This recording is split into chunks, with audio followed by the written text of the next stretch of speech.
who attack kitchen staff on their gender, their appearance, their intelligence. First of all, I don't attack. Well, I'll get you more pumpkin, I'll ram it right over your f***ing ass. Would you like it whole or diced? I suppose I get turned on by pressure. Where's the lamb sauce? Come on, man. Where's the lamb sauce? All I do is keep it real. Ladies, welcome, good evening. Hi, how are you? So sorry about the old bag.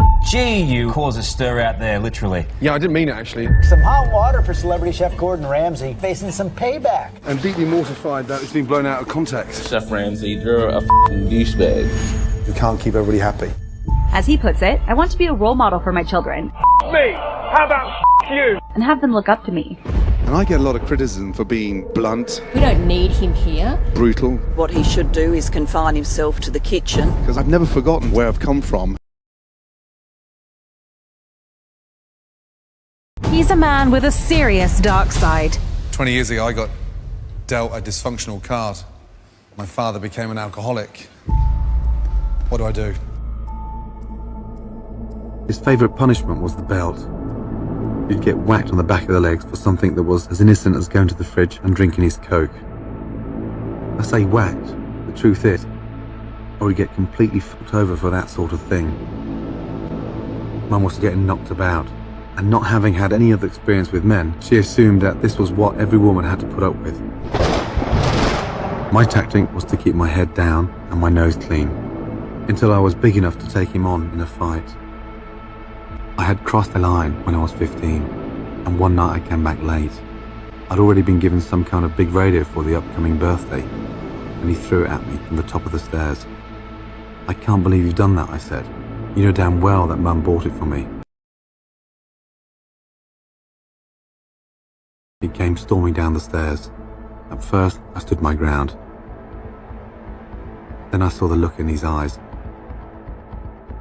For the first time, I felt he really might kill me, and I bolted.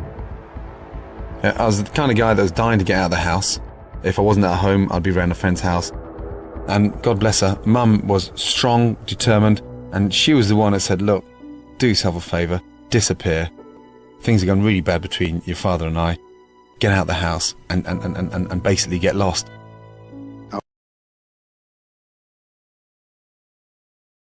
I was down, I was upset and angry. I decided I'm going to cook. Because if I cook for a living, I can travel the world to get away from the hurt every day in front of me. Couldn't afford a full-time course, enrolled in a part-time college course, going to college 1 day a week, and then having 6 days a week at work. At the age of 26, I was burnt out. Sometimes when he phoned home, I used to feel really sorry for him, because if it was a bad night, he used to say, oh, you know, he was ready to give up.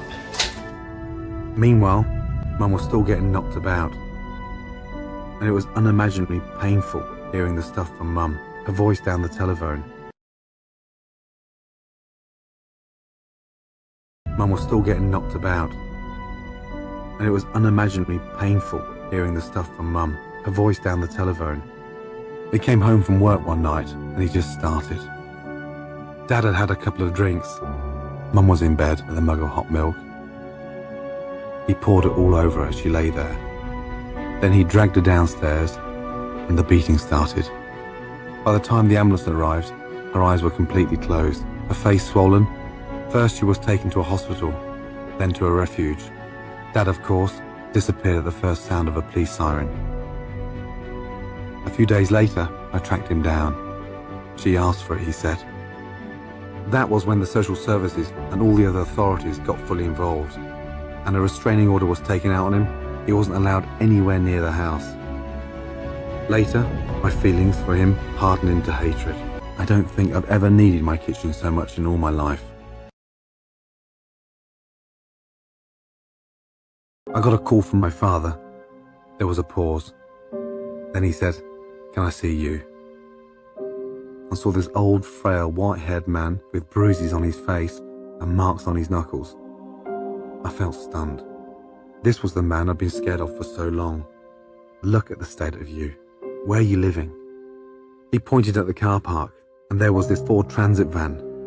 Inside there were all his possessions. I went to the bank and got out £1,000 and gave it to him for the deposit on a flat. I thought at least I could do the right thing by him. He told me that he was going to be on his own for Christmas. I felt sorry for him, but nothing more. Driving back to London after that last visit, I cried my eyes out. What a waste of a life. All I knew was that I didn't want to be like him, and any time I came close to doing so, I would put the fear of God into myself. 20 years ago, I got dealt a dysfunctional card. My father became an alcoholic. Everything he did, I was determined to do the opposite. Ramsay saw the potential in a 19-year-old contender named Gabriel Lewis. My name's Gabriel. I'm 19 years old from Oklahoma City, Oklahoma. When I got out of high school, I thought I should be going to college right now, but my parents are not the best of health. So I felt like I needed to step up and really spend my time focusing on my family. I don't make a lot of money, I'm on the lower end of every bit of income. So if I could become the next master chef at 19, it would allow me to set my parents up, do something that would better their lives. Lewis was excelling in the competition and made it to the top 7 contestants until he made an unimpressive dish, which saw him eliminated from the show. Gabriel, I'm sorry, bud. Gabriel, I'm sorry, bud. I've got news for you. You may be going back to Oklahoma tonight, but you are not going back to be a fast food server. Young man, it's very rare we see such raw talent that's got amazing potential come through this competition. You've got the potential to be huge in this industry. You just need the right training. So I am personally going to send you to culinary school. I think a parent's responsibility is to create that level of opportunity for them. I never had that with my father.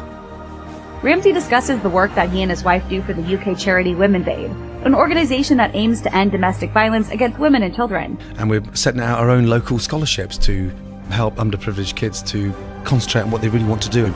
And give them hope for a better future.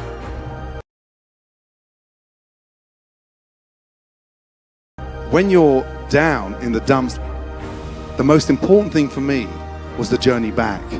Because picking yourself up and dusting yourself down, no one can ever teach you that. And more importantly, I had to experience it to come back twice as strong. And no matter how successful, wherever you go in life, never, ever, ever give up.